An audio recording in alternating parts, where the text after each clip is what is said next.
নবীর চাচা Abdul Muttalib, নবীর চাচার নাম কি? Abdul Muttalib. এই নবীর চাচা আব্দুল মুত্তালিব তিনি একদিন বাইতুল্লাহর আঙ্গিনায় ঘুমিয়ে আছেন। কোথায় ঘুমিয়ে আছেন? বাইতুল্লাহর আঙ্গিনায় ঘুমিয়ে আছেন। আব্দুল মুত্তালিব বাইতুল্লাহর আঙ্গিনায় ঘুমানো অবস্থায় স্বপ্নে দেখে একজন আগন্তুক এসে বলতেছে, এ আব্দুল মুত্তালিব তুমি তৈয়বা খনন করো। কি খনন করো? মনে রাখতে হবে, তুমি তৈয়বা খনন করো। আব্দুল মুত্তালিব বলল, আগন্তুক তৈয়বা কি জিনিস? আমি তো তৈয়বা চিনি না। তখন আগন্তুক অদৃশ্য হয়ে গেল, কোনো জবাব দিল না। আব্দুল মুত্তালিব পরের দিনে আবার ঘুমিয়ে আছেন একই জায়গায় বাইতুল্লাহর আঙ্গিনায়। দ্বিতীয় দিন ঘুমের ঘরে ওই আগন্তুক এসে আবার বলতেছে, এ আব্দুল মুত্তালিব তুমি বাররা খনন করো।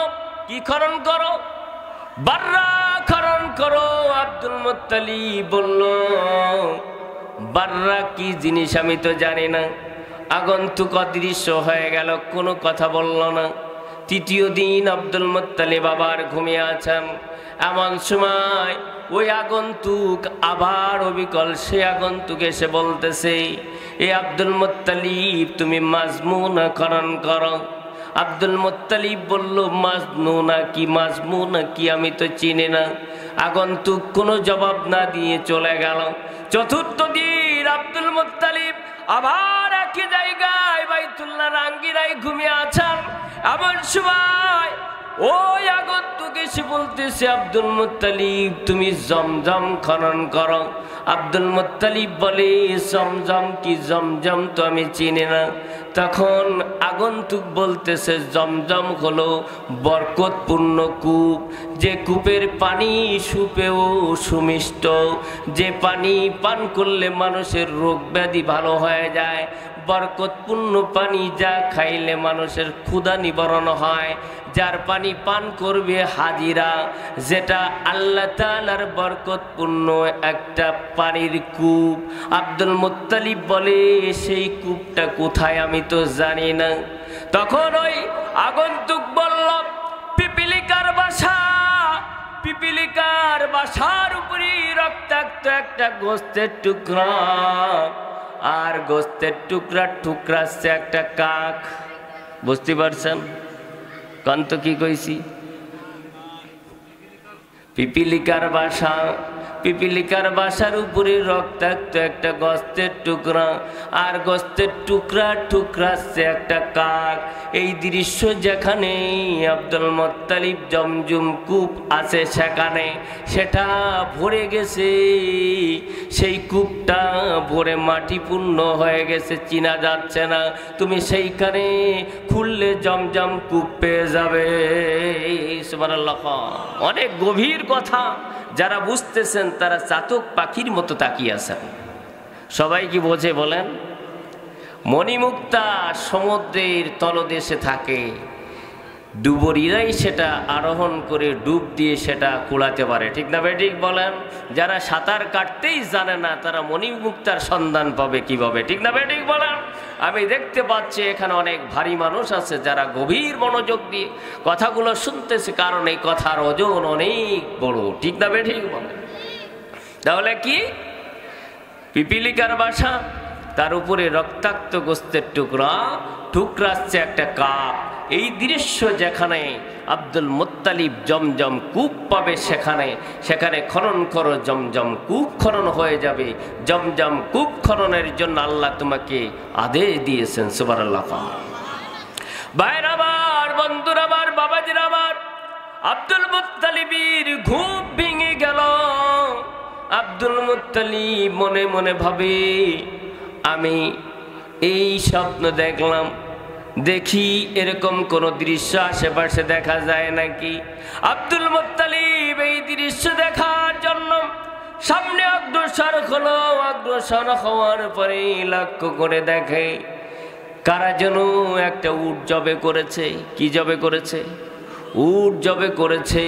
উটটা জবে করে যখন উটের গোশত তৈরি করতেছে, তখন রক্ত মাখানো একটা উটের গোশতের টুকরা একটা কাক ঠোঁটে করে ওইটা তুলে নিয়ে চলে গেল একটু দূরে দূরে যাইয়া একটা পিপিলিকার বাসা। পিপিলিকা মাটির ভিতরে বাসা বাঁধে, বাঁধে কি বাঁধে না? ওই জায়গার মাটি এরকম কিরকম যেন একটা পিপিলিকা যেখানে বাসা বাঁধে, ওটা দেখে আপনারা বুঝতে পারবেন যে পিপিলিকার বাসা ওইখানে। ওই কাকটা ওই রক্ত মাখানো ওই গোস্তের টুকরাটা রেখে দিল, রেখে ওর উপরে ঠুকরাতে আরম্ভ করলো। সুবহানাল্লাহ বলবেন না? কারণ আমার নবী বলেছেন, ইমানদারের স্বপ্ন নবুয়াতি 46 ভাগের 1 ভাগ। ইমানদার যদি স্বপ্ন দেখে ভালো স্বপ্ন, অবশ্যই সেটা আল্লাহর পক্ষ থেকে। সুবহানাল্লাহ বলবেন না? তাহলে আব্দুল মুত্তালিবের স্বপ্ন অবশ্যই সত্য, ঠিক না বেঠিক বলেন? আর একই স্বপ্ন দেখেছে পরপর 4 দিন।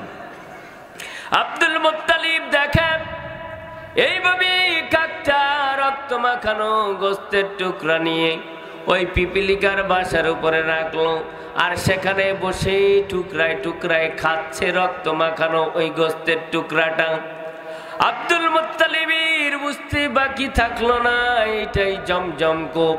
তখন আব্দুল মুত্তালিব ওই জায়গাটা চিহ্নিত করল, চিহ্নিত করে বাড়িতে চলে গেল।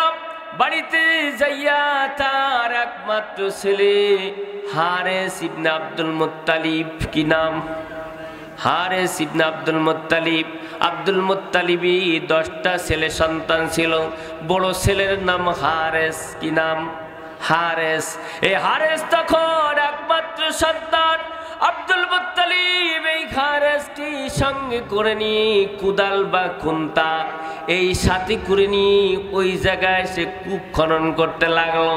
খুঁড়তে খুঁড়তে এক পর্যায়ে যখন জমজম কূপের পাড় ভেসে গেল, পাড় ভেসে উঠলো। জমজম কূপের তো একটা পাড় আছে, ঝেঁকে গেছে মাটিতে, মাটি পুরুট পড়ে সেটা ভেসে গেছে।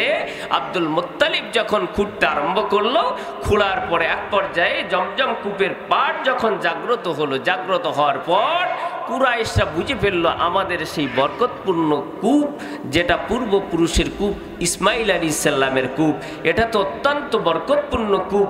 অতএব সেটা আব্দুল মুত্তালিব তার ছেলেরে নিয়ে একা একা খুঁড়তেছে, এটা খুঁড়তে দেওয়া যাবে না, আমরাও এই কাজে অংশ নেব। কুরাইশরা তারা সবাই মিলে তারা জোট বাঁধলো। জোট বেঁধে আব্দুল মুত্তালিবের পাশে এসে দাঁড়ালো। দাঁড়াইয়া বলে, আব্দুল মুত্তালিব দাঁড়াও, তুমি এই কূপ আর খনন করো না। আব্দুল মুত্তালিব বলে, কেন আমি খনন করব না? তখন কুরাইশরা বলল, এটা বরকতপূর্ণ কূপ, আমাদের পূর্বপুরুষদের কূপ, ইসমাইল আলাইহিস সালামের কূপ। এই কূপ খনন করার কাজে আমরা অংশ নেব, আমাদেরকেও অংশ নিতে দিতে হবে, না হলে তোমার এই অংশগ্রহণ করে একা খুঁড়তে দিব না। আব্দুল মুত্তালিব বলে, আমি আল্লাহ থেকে আদিষ্ঠিত, স্বপ্নে আমাকে দেখানো হয়েছে আমি একাই খনন করব, তোমাদেরকে খনন করতে দেব না। তখন কুরাইশরা বলল, আব্দুল মুত্তালিব তুমি যদি একা খনন করো, আমরা তোমাকে খনন করতে দেব না, আমাদেরকে অংশ নিতে দিতে হবে। আব্দুল মুত্তালিব বলে, হবে না, এই কূপ আমাকে খনন করার কথা বলা হয়েছে, তোমাদেরকে সঙ্গে নিতে পারবো না। কুরাইশরা বলে, তাহলে তোমাকে খনন করতে দেব না। আব্দুল মুত্তালিবকে বাধা দিয়ে দিল, আব্দুল মুত্তালিব আর খনন করতে পারে না। তখন আব্দুল মুত্তালিব হাই ছেড়ে আল্লাহকে ডাক দিয়ে বলল, আল্লাহ, কুরাইশরা আমাকে যেভাবে ব্যাহত করলো ভালো একটা কাজে, আজ যদি আমার 10টা ছেলে সন্তান থাকতো, তাহলে কুরাইশদের সাথে লড়াই করতে পারতাম, এই ভালো কাজটা আমি করতে পারতাম, কেউ আমারে বাধা দিতে পারতো না। এ আল্লাহ, তোমার নামে মান্নত করলাম, যদি তুমি আমাকে 10টা ছেলে সন্তান দাও, তাহলে একটা ছেলেকে তোমার রাস্তায় আমি কুরবানি করে দেব। ভাইরা আমার, বন্ধুরা আমার, বাবাজিরা আমার, এইবার আব্দুল মুত্তালিবকে খুঁড়তে দিল না। আব্দুল মুত্তালিব পাড়ে উঠে আসলো। এবার আব্দুল মুত্তালিব বলে, আচ্ছা বলো কি করলে ফয়সালা হবে? আমাকে খোঁড়ার কথাই কূপ খনন করার কথা আমার আল্লাহ বলেছেন, তোমরা বাধা দিয়েছ, কি করতে হবে বলো? তখন তারা বলল, কুরাইশরা বলল, এই কূপ খনন যদি করতে হয় তাহলে আমাদের সবাইকে নিয়ে ইয়ামান যেতে হবে। ইয়ামানে একজন জ্যোতিষী আছে, আর এই জ্যোতিষী যদি তোমাকে একাকে খনন করতে বলে, একাকী খনন করতে বলে, তোমাকে আমরা খনন করতে দেব। আর যদি ইয়ামান যাওয়ার পরে জ্যোতিষী আমাদেরকে নিয়ে খনন করতে বলে, তাহলে আমাদেরকে নিয়ে খনন করতে হবে, তুমি একা খনন করতে পারবা না। আব্দুল মুত্তালিব বলল, ঠিক আছে, আমার সাথে চলো, ইয়ামান যাব সবাই মিলে। ইয়ামান যাওয়ার জন্য দিন ধার্য করল। নির্দিষ্ট দিনে খাবার দাবার পানি সঙ্গে করে নিয়ে ইয়ামানের উদ্দেশ্যে রওনা হলো।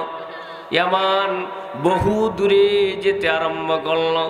যেতে যেতে বহু দূর ইয়ামানের মাঝামাঝি যাওয়ার পরে সবার পানি শেষ হয়ে গেল। খাবার কিছু আছে কিন্তু পানি শেষ হয়ে গেল। পানি যখন শেষ হয়ে গেল, পানি শেষ হয়ে যাওয়ার পরে পানির তৃষ্ণায় তারা ছটফট করতে লাগলো। পানি নাই, পানির পিপাসায় ছটফট করতে লাগলো। পানি কোথাও পেল না, আশেপাশে বহু খোঁজ করলো, পানির কোনো ব্যবস্থা হলো না। তখন আব্দুল মুত্তালিব বলল, দেখো আমরা পানির পিপাসায় মারা যাচ্ছি। কি? আব্দুল মুত্তালিব বলল যে আমরা পানির পিপাসায় মারা যাচ্ছি, মারা যাব, পানির কোনো ব্যবস্থা নাই, তা মারা যাব, আমরা তো একসময় দুর্বল হয়ে যাব। ভাইরা আমার, বন্ধুরা আমার, বাবাজির আমার, আমরা একসময় দুর্বল হয়ে যাব। দুর্বল হয়ে গেলে আমাদের তো কবর দেওয়ার মতো কেউ থাকবে না।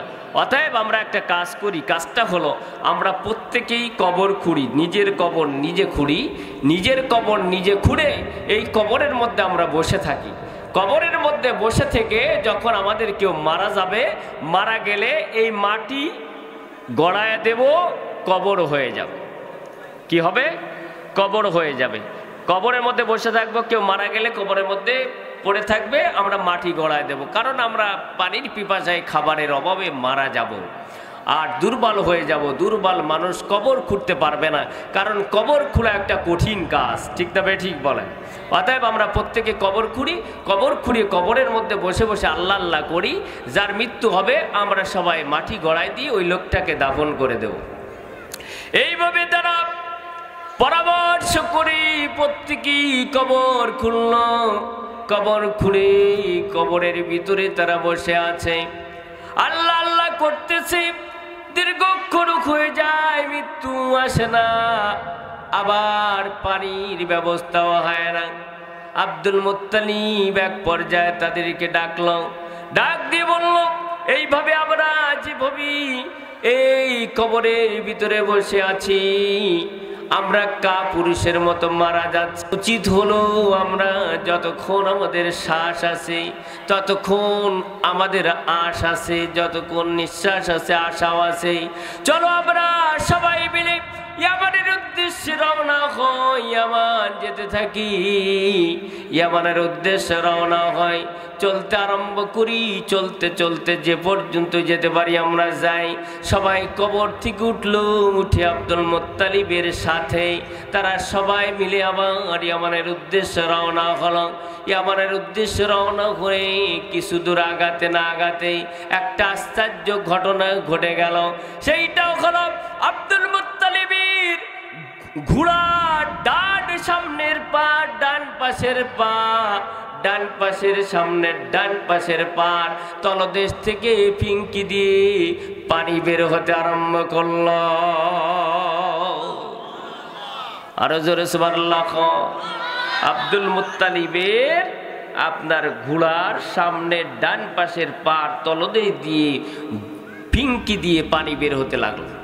আব্দুল মুত্তালিব এই পানি দেখে আশ্চর্যজনিত হলেন। আশ্চর্যজনিত হয়ে সবাইকে আহ্বান করলেন, ডাকলেন, আসো আসো, তোমাদের পানির ব্যবস্থা হয়ে গেছে। এই দেখো আমার ঘোড়ার পায়ের তলদেশ থেকে আল্লাহ পানির ব্যবস্থা করে দিয়েছে। সাথে সাথে সবাই এসে পানি পান করতে আরম্ভ করল। সুপেয় পানি, এই পানি পান করার মাধ্যমে তারা সতেজ হয়ে গেল। আব্দুল মুত্তালিব বলল, তোমাদের পান পাত্রগুলো পানি দিয়ে পরিপূর্ণ করো। পানি দিয়ে পরিপূর্ণ করে চলো আমরা আবার যাই, আমাদের উদ্দেশ্যে আবার রওনা দেই। সবাই পাত্রগুলো পানি নিয়ে পরিপূর্ণ করল। পরিপূর্ণ করার পরে আব্দুল মুত্তালিব বলল, চলো ইয়ামান যেতে হবে, ইয়ামান এখন অনেক দূরে। তখন সবাই মিলে বলল, আর ইয়ামান যাওয়া লাগবে না, কারণ যে আল্লাহ তোমার ঘোড়ার পার তলদেশ থেকে পানি পান করাতে পারে, সেই আল্লাহ অবশ্যই তোমাকে আদেশ করেছেন এই কূপ খনন করার জন্য। তুমি একজন বরকতপূর্ণ মানুষ। সুবহানাল্লাহ। আব্দুল মুত্তালিব বরকতপূর্ণ মানুষ হয়েছে কার কারণে, কার সম্মানে? কোন নবীর সম্মানে। আব্দুল মুত্তালিবকে তারা বলল, আর ইয়ামান যাওয়া লাগবে না, চলো ফিরে যাই। আব্দুল মুত্তালিব তাদেরকে নিয়ে ফিরে এসে কূপ খনন করল। কূপ খনন করার পরে এইবার আল্লাহর কাছে মান্নত করেছে, 10টা সন্তান যদি হয় একটা আল্লাহ রাস্তায় দেবে। আব্দুল মুত্তালিব এইভাবে আল্লাহর কাছে মান্নত করেছে, এইবারে বছর ঘুরতে পারে না, একটা সন্তান হয়। কথা কয় না, বছর ঘুরতে পারে না, একটা ছেলে সন্তান। 10 বছরে 10টা সন্তান হয়ে গেল। 10টা সন্তান, 10টা ছেলে সন্তান হয়ে গেল। 10টা ছেলে সন্তান হয়ে যাওয়ার পরে আব্দুল মুত্তালিব ছেলেরা যখন হাঁটা চলা শিখে গেল, আব্দুল মুত্তালিব ছেলেদেরকে ডাক দিল, ও আমার ছেলেরা, আমি আল্লাহর কাছে মান্নত করেছিলাম 10টা ছেলে সন্তান হলে একটা কুরবানি দিব। আমার 10টা ছেলে সন্তান পূর্ণ হয়ে গেছে, অতএব আল্লাহর রাস্তায় কুরবানি করতে হবে। চলো 10 জনই আমার সাথে চলো। 10টা সন্তানকে নিয়ে চলে গেল বাইতুল্লাহ।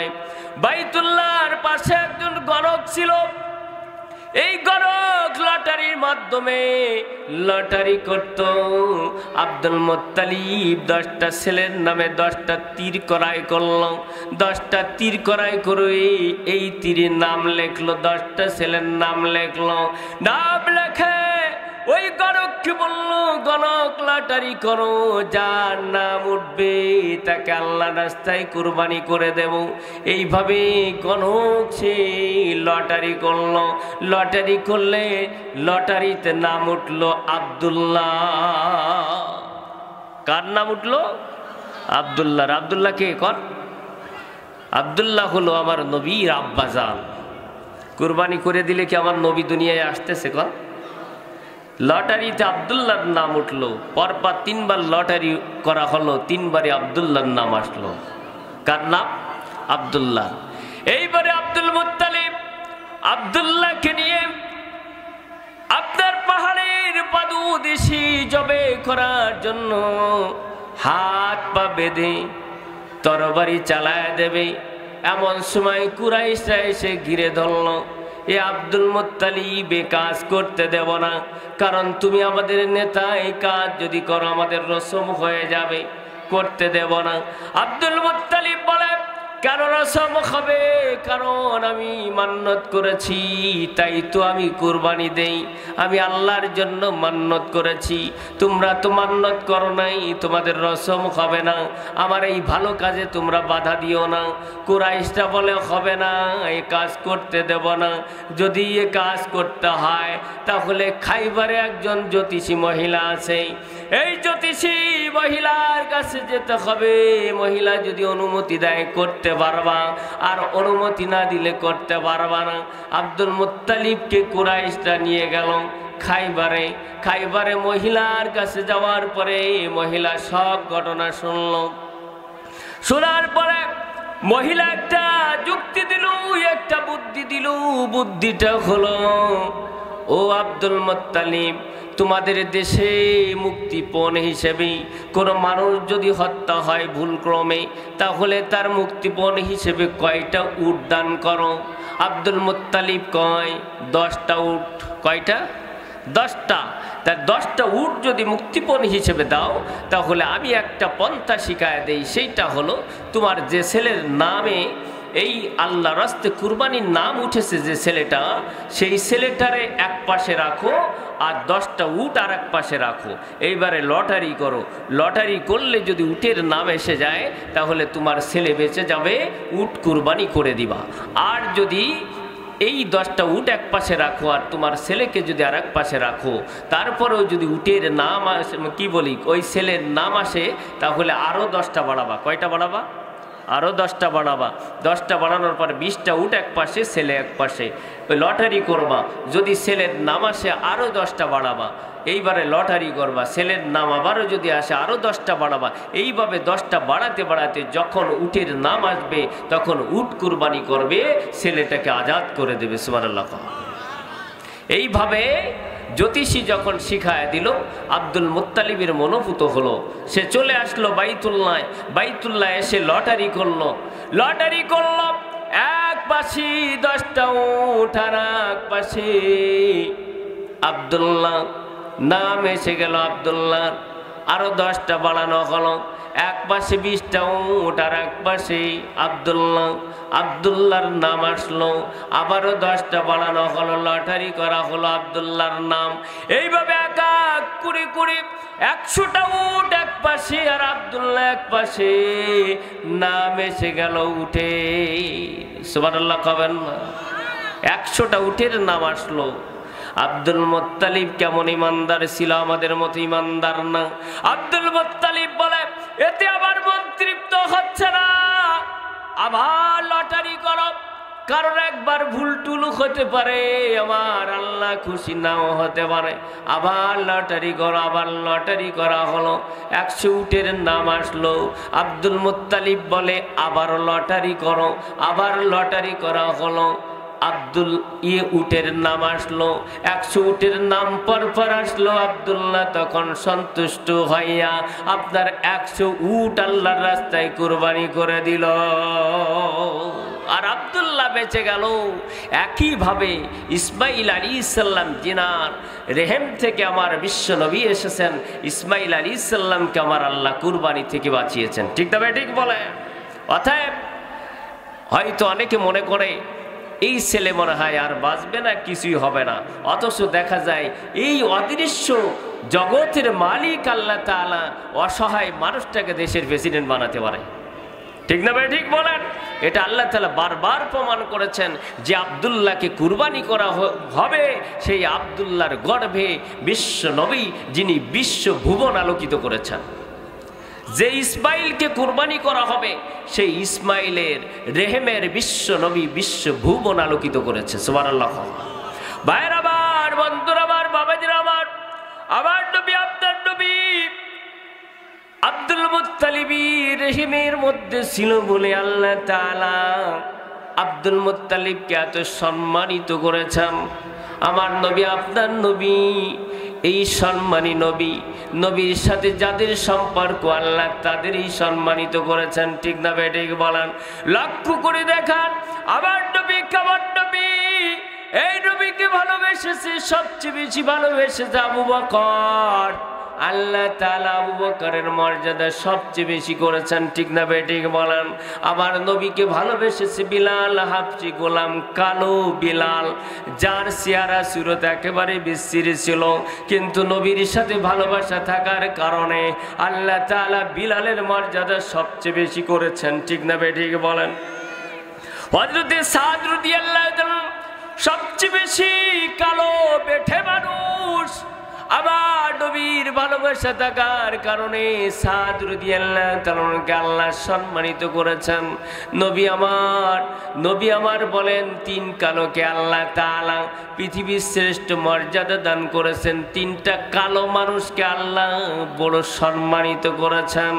এক কালো হলো লুকমান হাকিম রাহমাতুল্লাহ আলাইহি, যিনার নামে আল্লাহ তাআলা একটা সূরা নাজিল করেছেন, সূরা লুকমান। ঠিক না বেঠিক বলেন?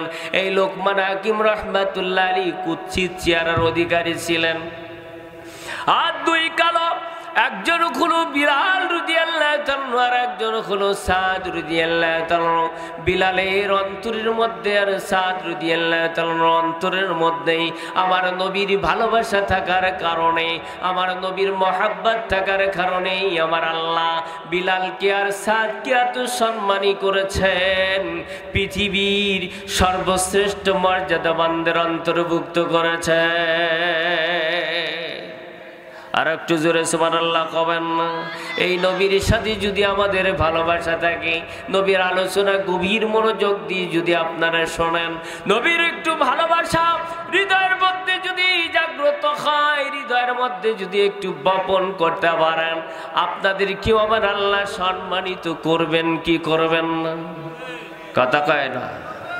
করবেন কি করবেন না? আমার নবীর সাথে যার ভালোবাসা সেই শ্রেষ্ঠ মর্যাদাবান। ঠিক না বেঠিক বলেন? মরা খেজুর গাছের খুঁটি উস্তুনে হান্নানা, আবার নবী মেম্বারে